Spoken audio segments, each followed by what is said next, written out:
GPRO stock analysis and price predictions for Monday. Is GoPro stock a buy? I'll be breaking all that down in this very brief short 1-minute video.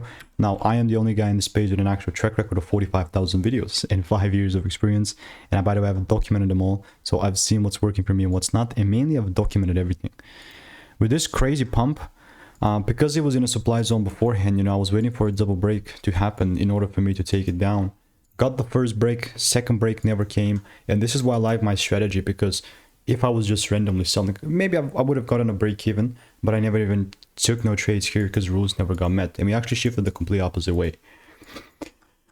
Now, this is interesting. Now, most of the times in situations like this, pumps happen and then dumps just follow.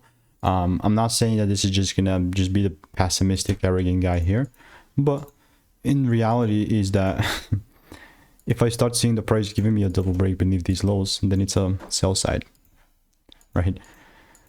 I mean, for me, like, would I care about how much gap it goes? Yeah, sure, like the same way here, if it does give me a double break, looking to take it further up. But yeah, most of the times in these situations, it just does exactly that.